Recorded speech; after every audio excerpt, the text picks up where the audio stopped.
Okay, greetings everyone. Today is Wednesday, October 21st, and we are here at the United Orthodox Synagogue's Lunch and Learn for our weekly Mitzvah Shiur. And normally, we pick a mitzvah that is directly expressed in the Parsha, and we discuss the source of the mitzvah and some of the laws of the mitzvah and some interesting ramifications and applications of the mitzvah. That is challenging with Parshat Noach, because after counting all of the mitzvot in Parshat Noach, I realized there are none. There are no mitzvot in Parshat Noach, no explicit mitzvot. There are many things, of course, that we could learn, but what I mean by there are no mitzvot in Parshat Noach, I mean of all the different authorities through the years who have written books counting the mitzvot, including the Sefer HaChinuch, including the Rambam, including the Sefer Mitzvot Katan, the Sefer Mitzvot Gadol, and lots of others. No one identifies any of the 613 mitzvot as coming from Parshat Noach. But I identified an issue which I think is worthwhile to discuss all the time, and especially now in the current climate that we are living in the United States of America, and that is the mitzvah of giving people the benefit of the doubt. How did I come to this mitzvah? Where did I find an allusion to this mitzvah in Parshat Noach? In the very, very first pasuk. And before I continue, if you have a question, please use the raise hand function which is available to you by going to the participants. Then you could raise your hand, or you could write a question in the chat, or you could try to raise your hand on the screen. But I do not see everyone's screen at once. So if you're trying to raise your hand on the screen, I may not see you. You could try to unmute yourself and get our attention that way. But do feel free to ask questions or make comments, and I will stop a few times along the way as well. So where did I find an allusion to the obligation to give people the benefit of the doubt in our Parsha? As I said, in the very first pasuk, we read, Eile, I hope everyone see the sources? Are they being shared? Okay. Eile toldot Noach, Noach ish tzadik, tamim haya b'dorotav, et Elohim hitalech Noach. This is the line of Noach. Noach was a righteous man. He was blameless in his age. This is going to be the phrase we're going to focus on. He was blameless in his age. Tamim haya b'dorotav, et Elohim hitalech Noach. Noach walked with God. This phrase, Tamim haya b'dorotav, captured the attention of the Midrash. You may be aware of this Midrash. It's the Midrash that reminds us of a debate about the actual tzidkut, the actual righteousness level of Noach. I'll read you Rashi quotes this Midrash, b'dorotav. What captured the Midrash's attention is, why does it have to tell us that Noach was a righteous man in his age? Of course he was righteous in his age. That's when he lived, right? We would assume that. So why is it telling us that he was righteous b'dorotav in his age? And so here comes the Midrash. This is source number 2. Yesh me'rabotenu dorshim oto l'shevach. There are some rabbis who explain this word, b'dorotav. Actually, let me just highlight just the word that we need. B'dorotav. Some understand that l'shevach, to his credit. Kol shekain ilu haya b'dor tzadikim haya tzadik yoter. He was righteous even his generation. It follows that had he lived in a generation of righteous people, he would have been even more righteous, owning to the good force of good example. That's more of a, by the way, an editorial comment as an actual part of the Midrash, but I think that's what it means. He was, those who are giving Noach a positive review here are saying that he was a giant. He was righteous in a generation of terrible people, where there was a great risk of him being influenced, but nonetheless he maintained his righteousness. So imagine how righteous he would have been had he lived in a generation of righteous people. He would have possibly been influenced to even greater heights. So that's what it means, b'dorotav. Despite his generation, he was great. But here comes the second part of the Midrash. V'yesher doshimoto l'ganai. And others, however, explain this to his discredit. Lefi doro hayat tzaddik. V'ilu hayat b'doro shel Avraham, lo hayat nechshav l'klum. In comparison to everyone else in this generation, he was a tzaddik, because they were all a bunch of, as my teachers would say, oisvarfs, which is hard to define, but it's not a compliment, right? They were not a righteous generation, and he was. So compared to them, he was righteous. But had he been living in Avraham's generation, he wouldn't have amounted to much. And that's what caught my attention. Why? Why not give Noach the benefit of the doubt? And by the way, we're not going to try to answer this question. There are interesting answers as to why this second group of rabbis only say he was righteous compared to the people in his generation. We're not. That's not our topic.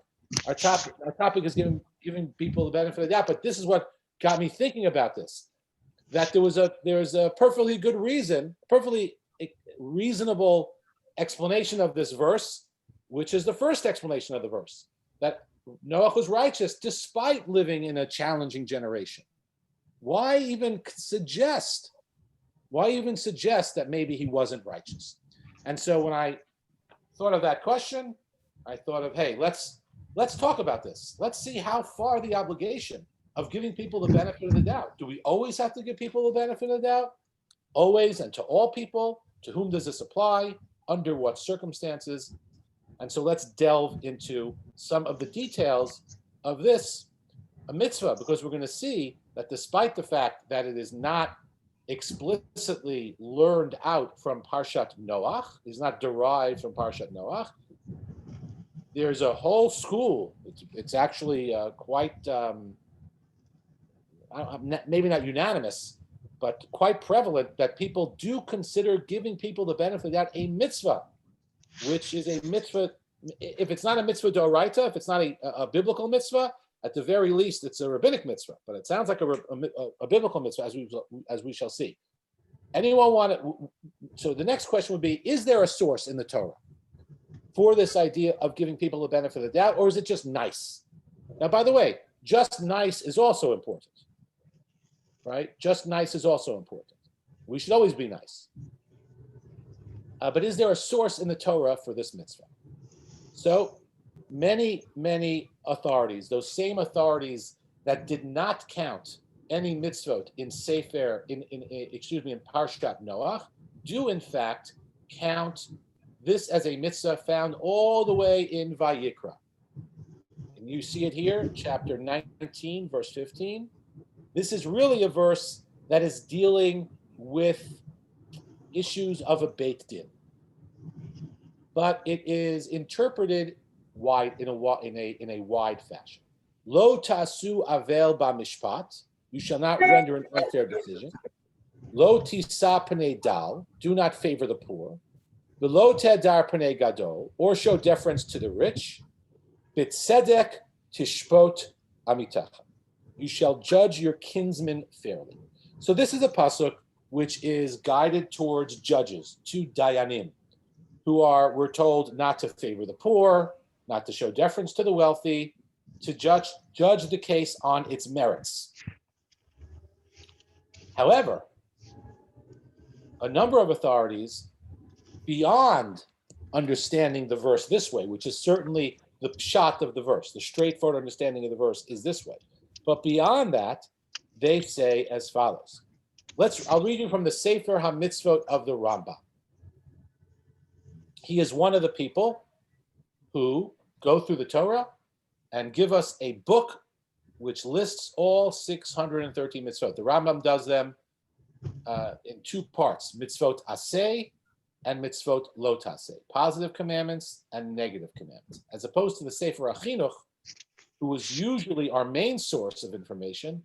He does them in order of appearance, based on Parshat. Okay? Someone have a question? No? Okay. I thought I heard someone call for a question. Okay. So, the Rambam says, Hatzivui shenitztavu hadayanim lahashvot ben balei din. this mitzvah is really a mitzvah that, I'm sorry, did not give this in English. I thought I did. Hold on. I think I did. Well, I'll just translate it because I don't want to spend time looking for it. But this is a mitzvah that the dayanim, the judges, are obligated to treat the balei din, the litigants, lahashvototam, equally. Right, Shula? That's what it means? Equally. Lahashvot. Right? To treat them equally. Latet lekol echad mehem lomar divarav, ben shemarich uben shemikatzer. They did not have the mute button. No mute button allowed in the Beit Din. To give everyone the chance to say what they want to say, whether they're going to speak for a long time or a short time. It's tzedek tishbot amitechem. You have to judge everyone fairly. And then at the end, the Rambam says, v'yesh bo od. I'm not sure how often he does that. V'yesh bo od. It's very interesting. There's another aspect of this mitzvah.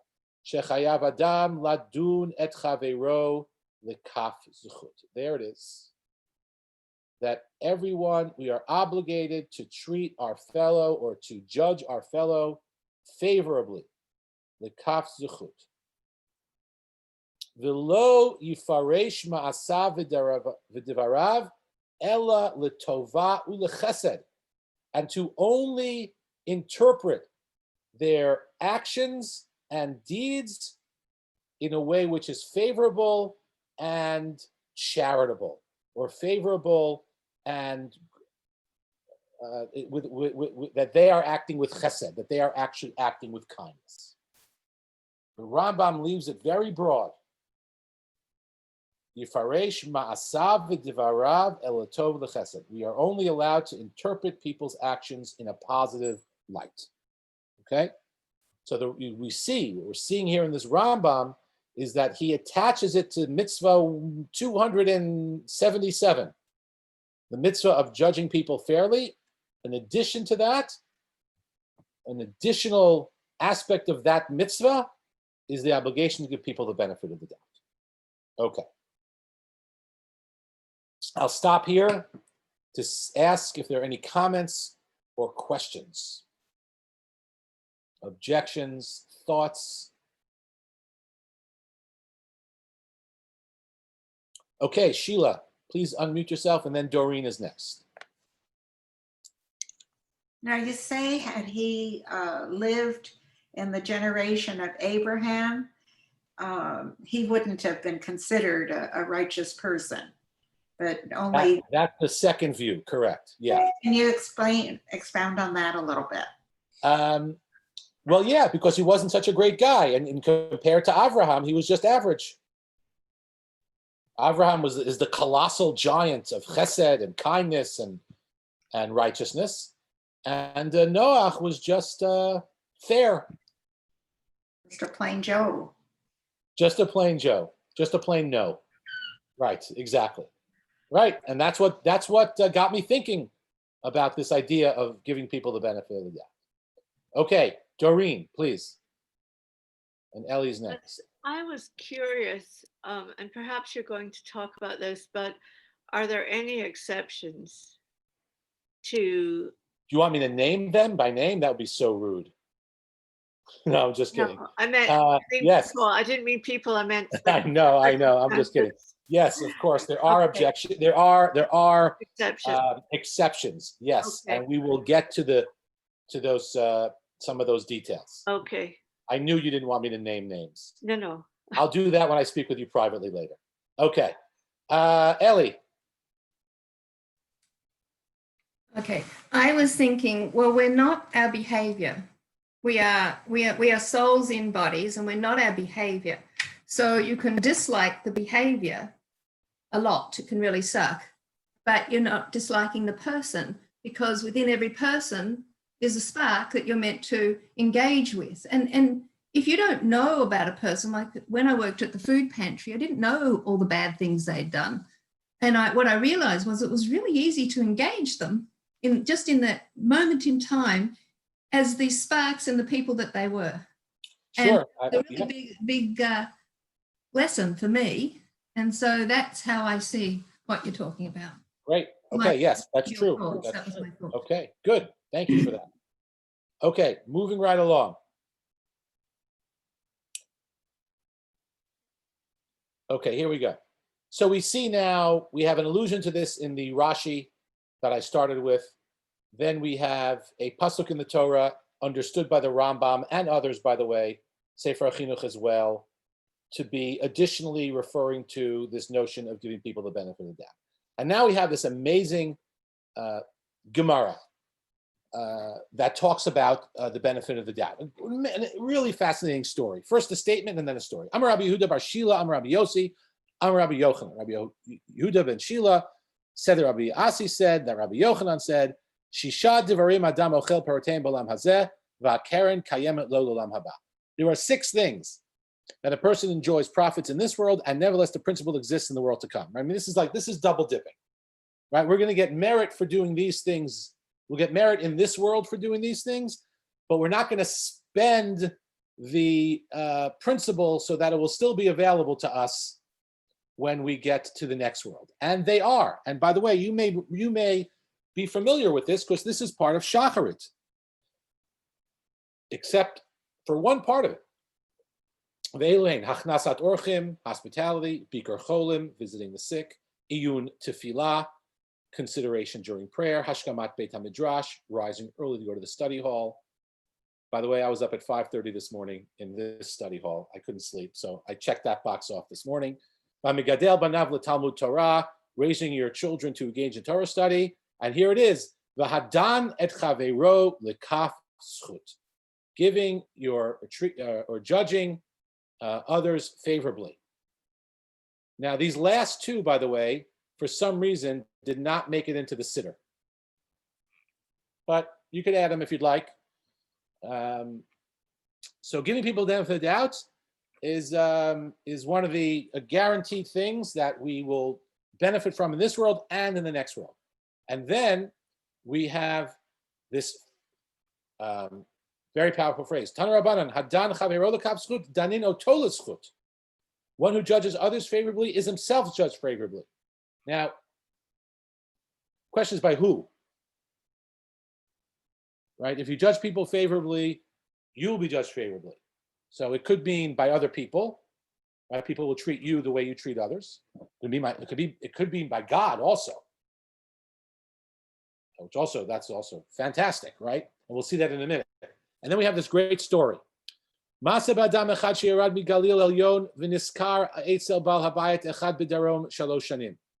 read to you in English to save time. There was an incident involving a certain person who descended from the upper Galilee and was hired to work for a certain homeowner in the south for 3 years. On the eve of the Day of Atonement, Erev Yom Kippur, he said to the homeowner, "Give me my wages, I will go and feed my wife and children." He wants to go home for Yontif. The homeowner said, "I have no money." He said to him, "In that case, give me my wages from produce." He said, "I have none." He said, "Okay, give me some of the land." He said, "I have none." He said, "Give me some of the animals." He said, "I have none." The worker said to him, "Give me cushions and blankets." He said, "I have none." So the worker slung his tools over his shoulder behind him and went home in anguish. After the Chagim, after the festival of Sukkot, the homeowner took the worker's wages in his hand, along with a burden that required 3 donkeys, one laden with food, one with drink, and one with types of sweets, went to the worker's home. They ate and drank, and the homeowner gave his wages. So he paid him ultimately what he owed him. But then the homeowner wanted to ask the worker what the worker was thinking when he kept telling him, "I can't pay you. No matter what you asked of me, I can't pay you." What was going through your mind?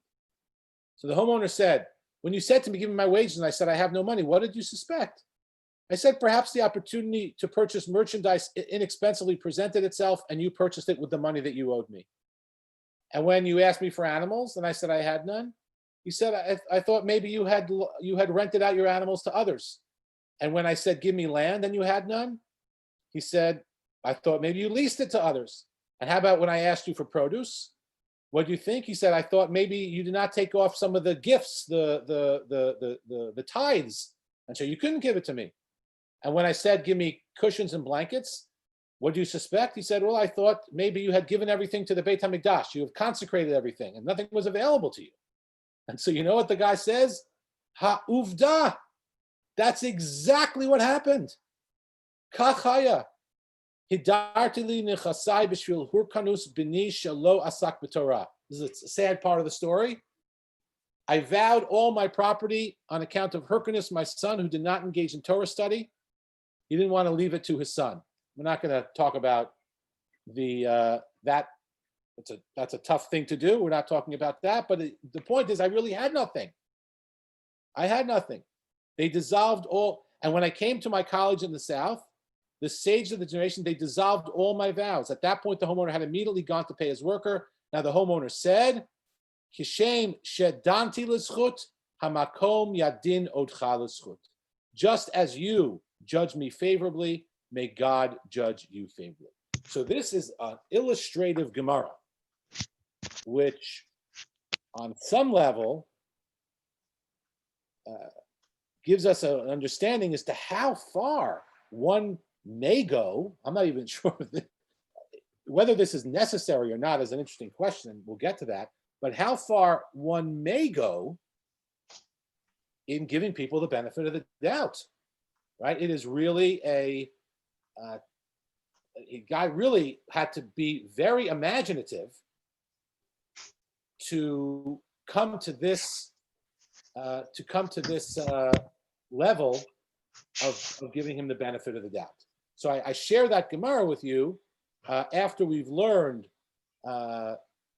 the obligation and where it comes from.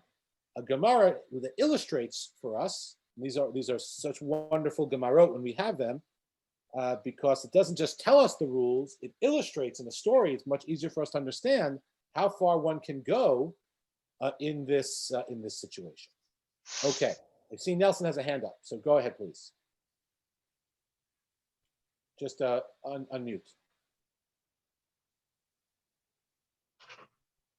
So the version that made it into the Siddur is Vahavat Shalom Ben Adam Lachaveru. Right. Bringing peace between a person and his fellow. Uh-huh. So why does this version include that version? And it seems to me that part of what happens when you make peace between people is you get the other person to understand his fellow's situation. Yes. And if you do that while making peace, then you can do that in your own mind before anyone needs to make peace between you and your fellow or your sister, just by giving them the benefit of the doubt. So right. That's So why I we're gonna conclude see- this we're version gonna made it see into the it- Siddur and not yeah. the other version. Well, I have a theory, but I want to hold on to it till a little bit later, okay? Because we're going to hit on that point, okay? All right. Okay, Zach, go ahead. Rabbi, this particular Gemara about 35 years ago was discussed by Rabbi and Professor Moshe Gorelick. You probably heard his name. Yeah. And he brought issue of naivety.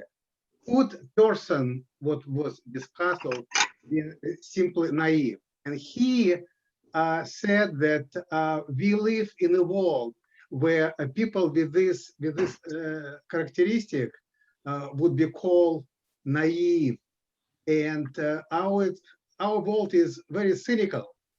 It means that what I would like to suggest that this discussion, the Torah presented completely different level how we should assert ourselves with idea to give another people reason to doubt. And I wanted to share it because for 35 years, I so vividly remember this particular Gemara. Wow. It just, That's amazing, I Zach. wanted to share. Where did you study with Rabbi Gorelick? Yes, Rabbi Gorelick. Where did you study with him?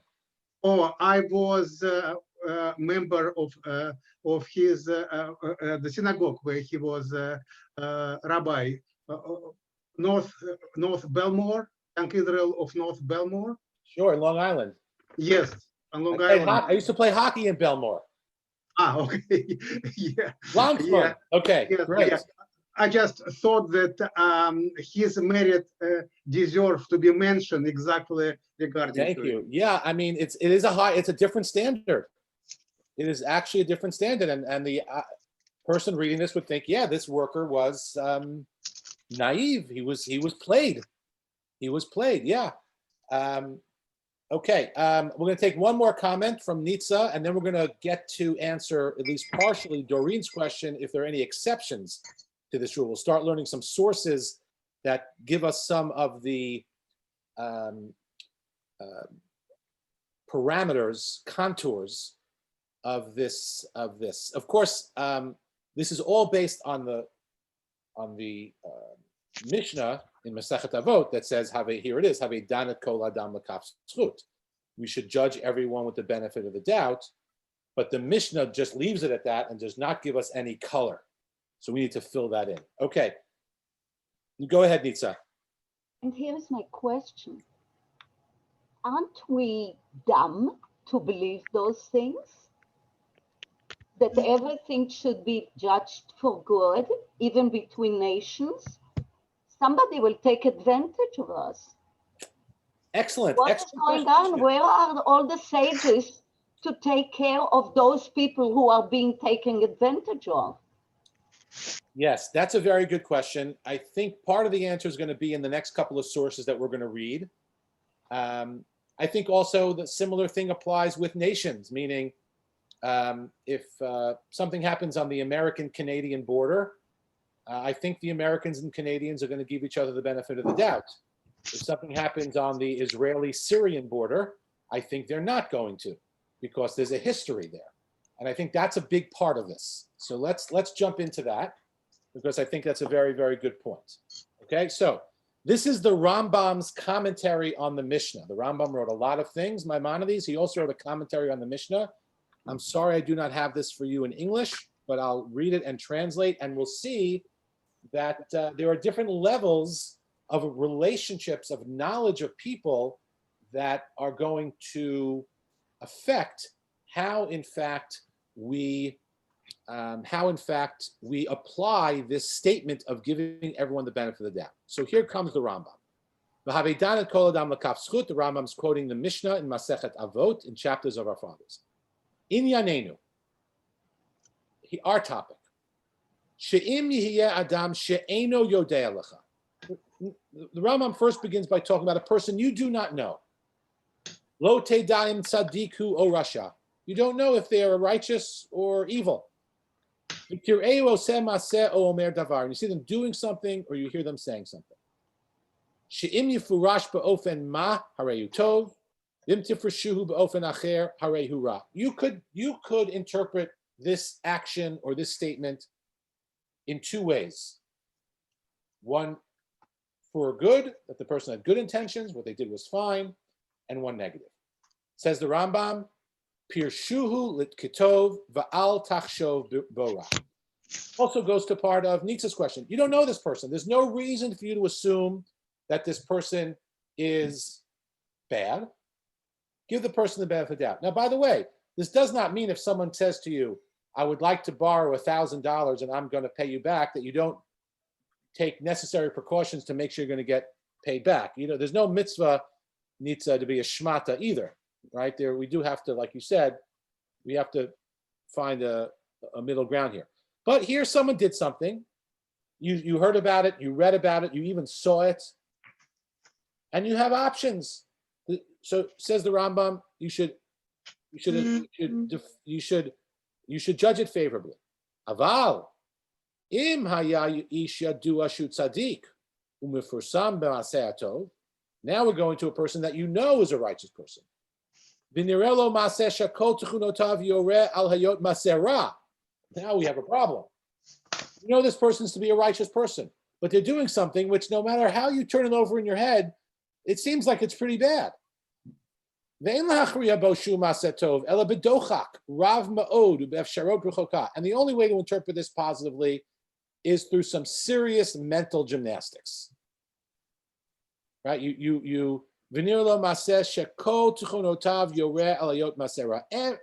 there seems to be no possible way that this is good. Ve'ein lahachriya bo shu ma'aseh tov ela b'dochak rav ma'od v'shod rivka tzarich lefaresh oto ketov. With this person, because you know that they have a track record of being a righteous person, they still deserve the benefit of the doubt. Now, how many times did they have to do something like this to lose their status as a righteous person? The Rambam doesn't talk about that. Since there is a possibility for it to be good, admittedly far-fetched, ve'ein mutar l'choshto. Therefore, you're not allowed to suspect that person. Ve'al zeh yomru kol hachoshed ksherim lokeh begufo. The Rambam attaches the obligation to judge people with the benefit of the doubt to a prohibition. There's a positive thing, which is judging people positively, and the negative, the prohibition is being choshed, suspicious of the kisherim, of those who you know to be kosher, upright, decent people. Lokeh begufo. We're going to get to what that means too, because that's also harsh. What does that mean? That if I suspect someone unnecessarily, lokeh begufo, the person will be physically punished. You have to see what that means. We'll get there soon as well. So far, the Rambam has talked about no exclusions yet, Doreen, but we're getting there. One is, if you know this person, if you don't know the person, judge them to the benefit of the doubt. Okay, right? You're in the parking lot, and you see someone not putting their cart back in the area where the carts are supposed to be collected. This bugs me to no end. But so you see someone doing that, so okay, so they got a quick phone call, their kid hit their head in school, they're not feeling well, they forgot. There are 1,000,001 reasons why you could judge them for the benefit, and then you can get the mitzvah of returning the cart yourself. Just make sure you use hand sanitizer after these days, right? And don't move it with your lips, if anyone was in the practice of doing that beforehand. Right? But there's a million ways we could interpret that in a positive way. But for many of us, we're like, oh, lazy, that's terrible. Now you're going to make the worker schlep all over the parking lot, and it's 98 degrees in August. Couldn't you have just done it yourself, right? Okay, so we don't know who the person is. If you know the person, it's something else, but we know who the person is. Now, if you know them to be righteous, even if there's even a higher level of obligation on our part. Next, let's say that this person is a well-known lowlife, a rasha. You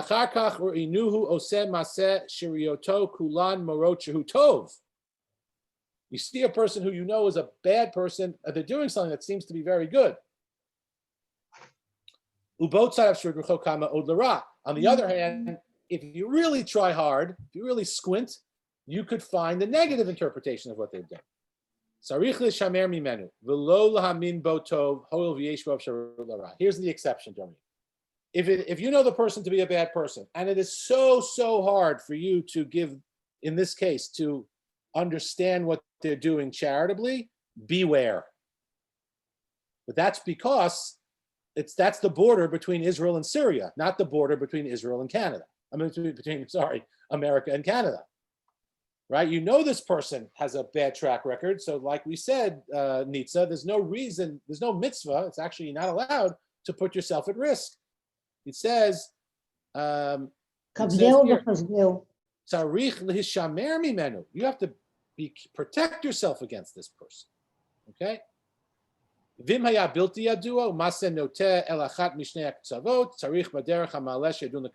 we said before, if you don't know the person, you have to give them the benefit of the doubt.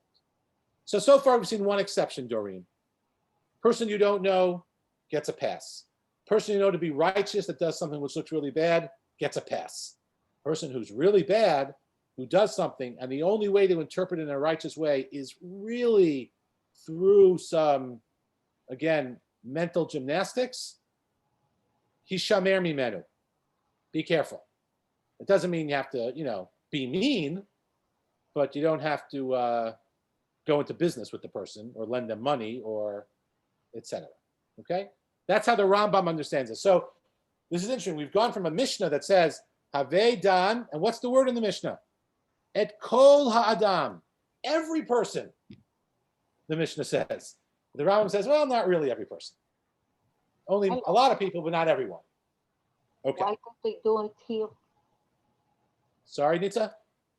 I'm saying I like that. Have everybody giving them lekaf zchut, but you can't have one giving them kaf zchut and the other one have only bad things to say about. No, this is Havidan et Kol Hadam Kasud. We should give every person, everyone should give everyone else the benefit of the doubt, according to the Rambam, except the Russia, who's by the way, nit parsimu b'masav. He has to be a well-known Russia. Everyone has to know. Hopefully, we don't know anyone like this. Okay. Next, Chafetz Chaim.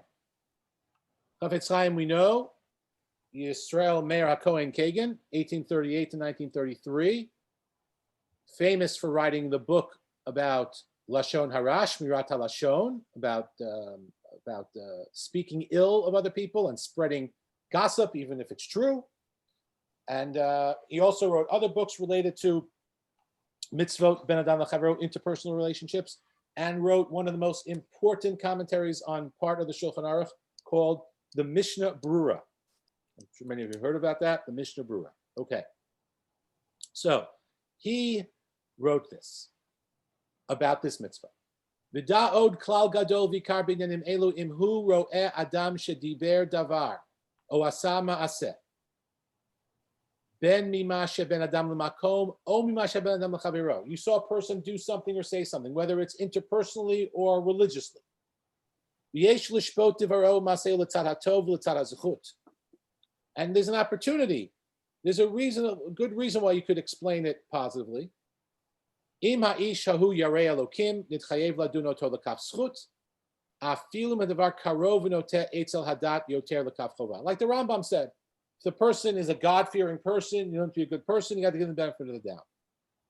V'imhu min habeinonim asher yizharu min hachet upamim yichshalu bo. Now he adds a category which the Rambam did not add. This is just an average person. By the way, let's see how he defines an average person. He says, Asher yizharu min hachet upamim yichshalu bo. The general inclination of this person is to avoid sinning, but sometimes they trip up. That's like most of us. Im hasafek shakul, sarich latot hasafek ulachrir l'kaf zchut. If it's 50-50, it's hard to do this in your mind, but if it's 50-50, you got to get the benefit of the doubt. Kemosha amru rabotenu zichron levracha hadan chaver l'kaf zchut hamakom yidanu l'kaf zchut. If we do it, if we give people the benefit of the doubt, God will give us the benefit of the doubt.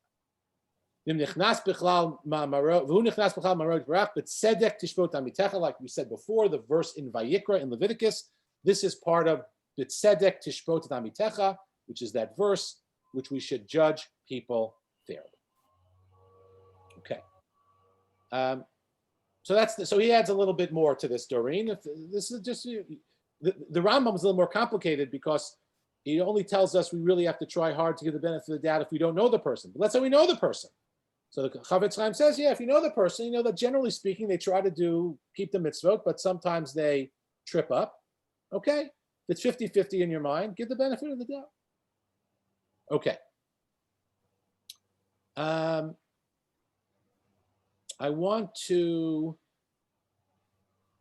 look at Rabbeinu Bachya, who has a little bit more of a radical interpretation as to how to apply this.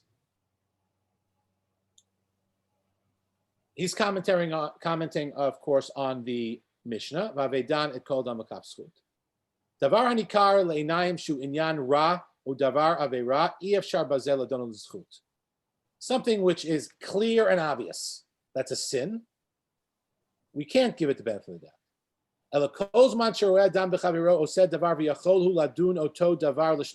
as long as there are two ways to do that, to understand an action, l'tzad chov or l'tzad zchut, negatively or positively, you have to set aside the negative interpretation and embrace the positive one. And look what he says here: v'zeh b'kol adam, every person. Every person. Not like the Rambam, who said if you know the person to be a Rasha, you have to be careful from them. Now, you should still be careful from them. But when it comes to interpreting their actions, Everybody gets the benefit of the doubt. It doesn't mean you have to become a sucker, but everyone gets the benefit of the doubt. L'kach amar et kol adam. Ve'ein tzarich lomar l'gdolei Yisrael tzadikim shebem yesh lo l'adam l'donu l'zchut af al pi sheyesh bo tzadim notim yoter l'chova. Certainly, when it comes to a really righteous person, but this is very radical. No one says this. The Chavetz Chaim doesn't say this. The Rambam doesn't say this. No, this is a unique position, which, by the way, it seems to be laudable because it doesn't ask you to do anything after that. It doesn't say give them the benefit of the doubt and then lend them $1 million. Right? It says you're interpreting their actions. Okay, so you interpret their actions in a positive fashion. So he's the most, I think. He takes the Mishnah in Pirkei Avot at its face value. The Mishnah simply says, "Havedan et kol ha'adam l'kaf zchut."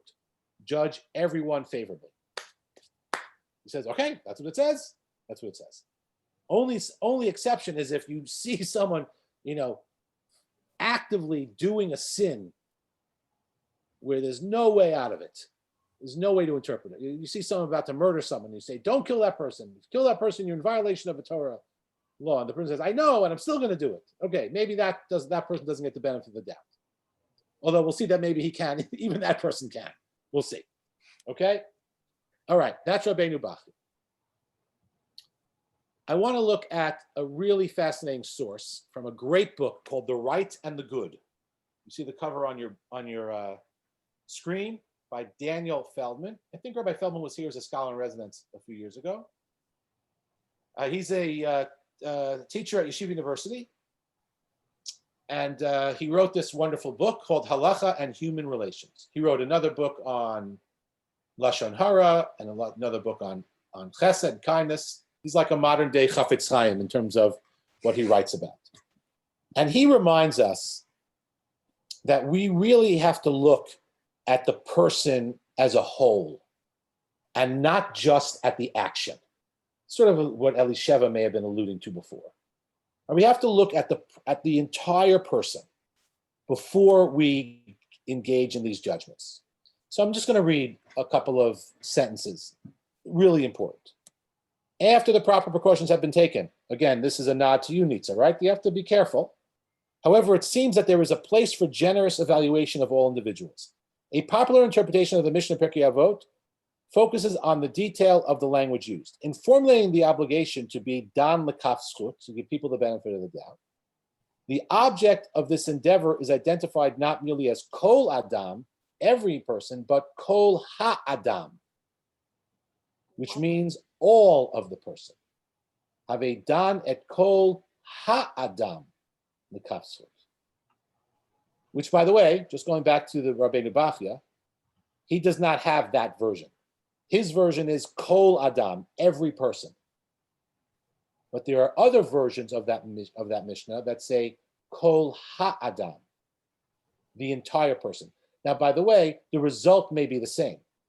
If you're obligated, like Rabbeinu Bachya here, to judge everyone in a positive way, okay, that's clear. And according to this other reading, kol ha-adam, well, once you look at the entire person, take into all their circumstances, there's a good chance you're going to end up giving everyone the benefit of the doubt anyway. And that's what he says. This is taken to mean that judgment should focus not merely on the incident at hand, but on the entire individual, taking into careful account the circumstances of his life, the hardships and tribulations imposed upon him, and the influences guiding his Weltanschauung. On the bottom, Rabbi Moshe Sofer observes that maintaining a spotless reputation before the suspicious community is more difficult than remaining innocent in the eyes of God, and thus a compassionate judgment is called for. Right, so that's really beautiful. We rarely know the whole story. All we see really is the end of the story. The person's having a terrible day. We'll go back to our shopping cart abuser or our shopping cart abandonment. Right? We have no idea what happened to that person today. Good day, bad day, got fired, parent is put in the hospital, kid got sent home from school, stock market crash, who knows? Right? Stubbed their toe. didn't get enough sleep. I mean, there's a million and one. We have no idea. And but that's only what happened that day. What about the person's upbringing? What about the person's, like he says, hardships and tribulations that have made them who they are? Now, by the way, this does not mean that we don't have an obligation to try to overcome those things. We've learned that too. We have an obligation to overcome things that have put us in a bad spot and made us irritable or given us bad character traits. We have an obligation to fight those. But we also have an obligation to realize that just like we have a hard time fighting those, so does the person who abandoned the shopping cart have a hard time of fighting those. And we have to think that they have a whole life behind them that has led to that moment. A trivial example, but it's the same thing when someone, cuts you in line at Kiddush and Shul. It's something that should be a capital offense, but we have to be, understanding. I think that's really a nice point. Now, one other point. I think this is our last source. We said earlier that there's a corollary to the positive commandment. The positive commandment is to give people the benefit of the doubt. The negative commandment is the prohibition against suspecting the innocent. And we said, "Choshed b'ksherim lokeh begufo." It's an amazing thing. Someone who suspects the innocent will be bodily afflicted. So does that mean that God's going to punish them with some illness or some sort of plague? So Rabbi Feldman here develops a beautiful, beautiful idea. And this idea, I think, is so important for us to think about in the context of the current climate of dialogue or actually say lack of dialogue, right? And the way that things are unfolding. He says as follows: developing a generosity of spirit in the estimation of others is valuable towards the harmonization of society and the maintenance of communal standards, as well as cultivating an instinct of altruism and kindness that is ultimately self-reflective. So that's first of all, right? If we develop this, it will have a positive effect on society, right? It's one person passes it on to another person, and we teach this to our children, hopefully, and this becomes a communal ethos, right? People just get along better because we stop feeling threatened by what people are going to be doing because we don't think they're doing anything wrong. So there's a societal impact this has. And then he goes on to this question.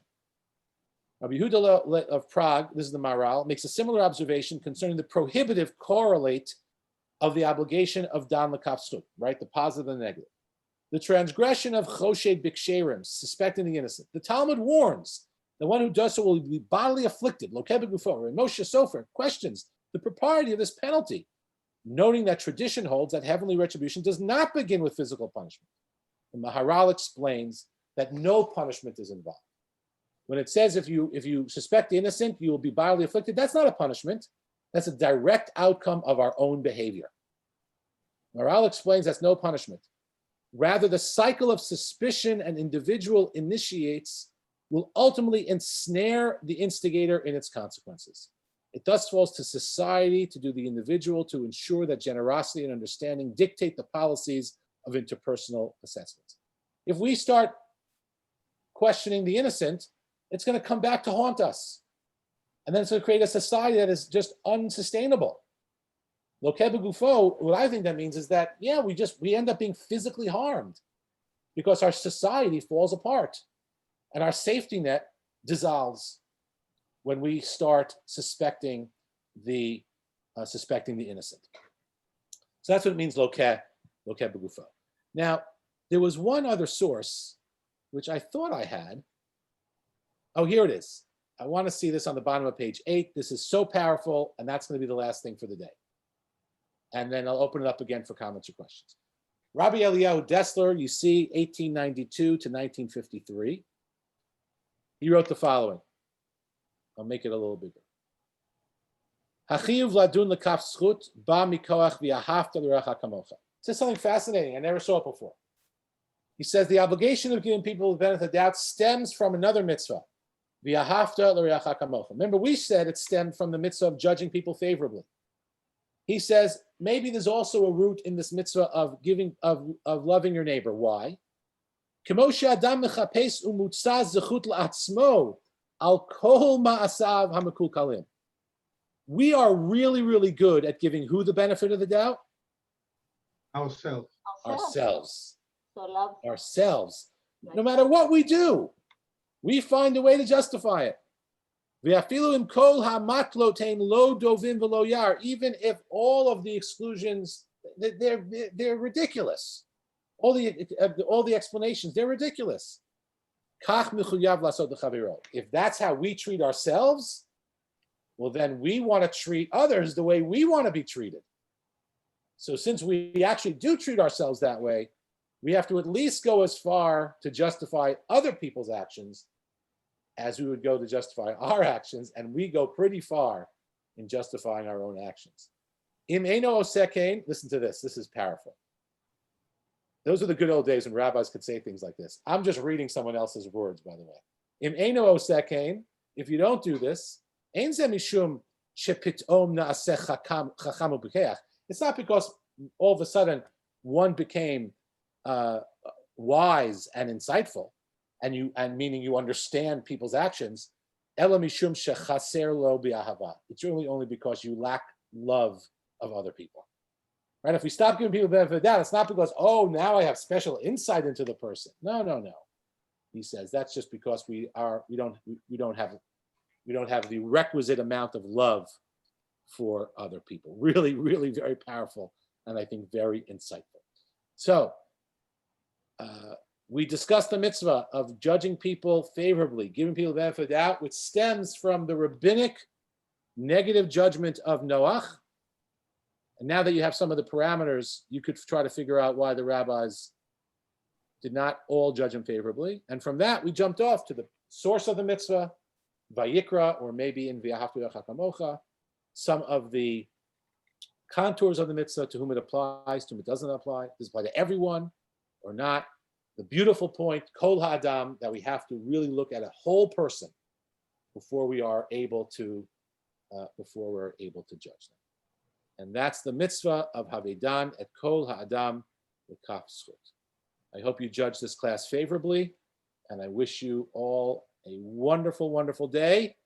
Of course, I'll stick around if anyone has any comments or questions or anything they want to say. Okay, there's Sheila. Go ahead, Sheila, and then Andrea. And then Chana. Okay, I gotta write this down now. I don't know if this is on topic, but Noah wasn't a Jew. But correct. But they but the Mishnah says Kol Adam. Right. Every but they person. talk about the laws of Noah, the Noahide laws. Yep. Mm-hmm. That pertain to all peoples. So you talk a little bit about that. But, well, this is not one of the 7 Noahide laws. Although maybe it is, because one of the, that's a real interesting point, Sheila. One of the Noahide laws is setting up a court system, a fair court system. So we've already attached this rule, this obligation to give people the benefit of the doubt, to the obligation of judges to judge fairly. So it could very well be, yes, that this is part of that. Well, that's really an interesting point. Thank you, Sheila. Thank you. Okay, Andrea, and then Chana. Yeah, I'm sorry. My screen went blank for a while, so it took me a while to get back on. I had a question back with the Russia, somebody who is a known Russia. Yes. A well-known Russian. How does that happen if we've got this issue of lashon hara? We're talking about in a community, I would imagine. So how does somebody become a known Russian? I guess you got to work really hard, right? Yeah. We have the press, maybe people we know. No. People you may have it may not you just may know personally because you've dealt with the person. You're right. I hope it's few and far between, and I hope that we don't go spreading that around. But on the other hand, if there is someone who's a menace, there is a mitzvah to warn people about that person. 2. So, if you were Russia, you made your bed, right? A little bit. A little bit. Yeah. All right. Chana. Unmute. Unmute. Now you can hear me? Can. Okay. Everything is relatively to the norma, to the rules or the way people live in their generation. It says, Noach ish tzadik tamim haya bedorotav. So for me, I take it face value. Why I need to compare Noach to Abraham or to Yitzchak or to Yaakov or to others? If it says in the Torah, Noach ish tzadik tamim haya bedorotav, relatively to his situation and to his generation, he was a righteous man. I accept it as face value. I don't want to compare it to Abraham because Abraham is Abraham, it's something else, and he is something else. Yeah, that's the way that's the approach of the first half of the midrash, as we said. Yesh merabotenu dorshimo to l'shevach, like you said. Yeah. Okay, there is another question, if I may ask you, doesn't relate to this topic. The other day when you talked about pruvu, so my daughter is asking, what was the reason you cited, מה זה שירה, תגידי? Say it, wait, what's the question? Hi, Shira. Hello. What's the question? Okay. What was the reason or the source for people having many kids? There was one specific source. Yeah, the different pasuk. Lo tahu bara lashevet yitzara. I could send it to you.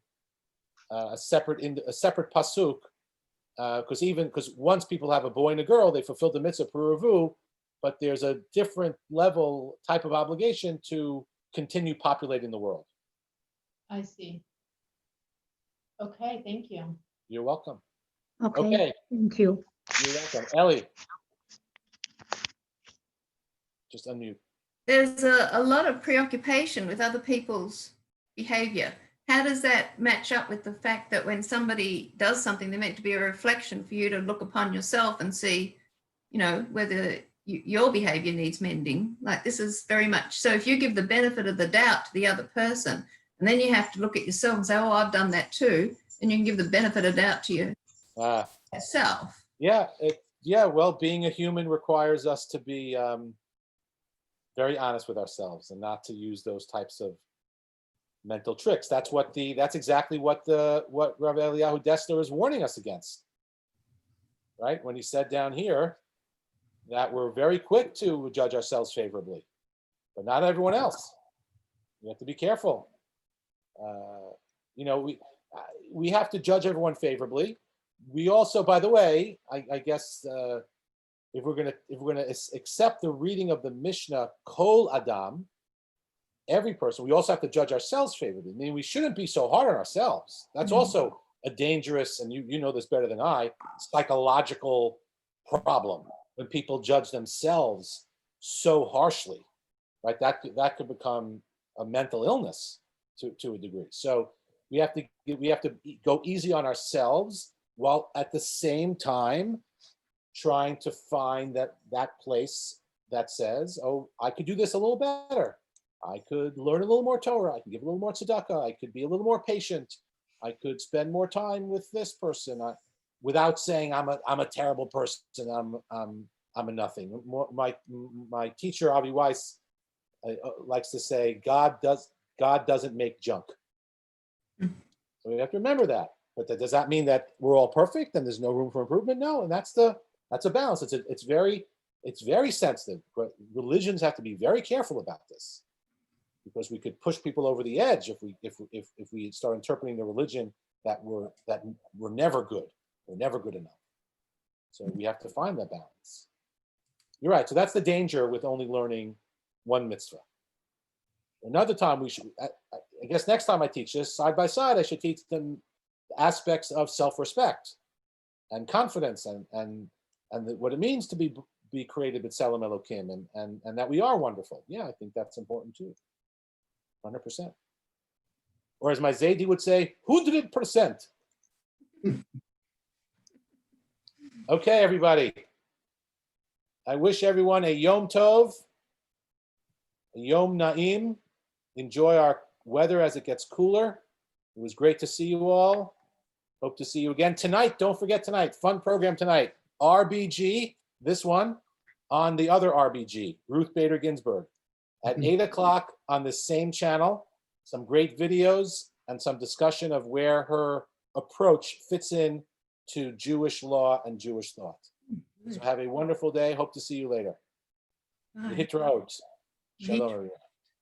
Bye-bye.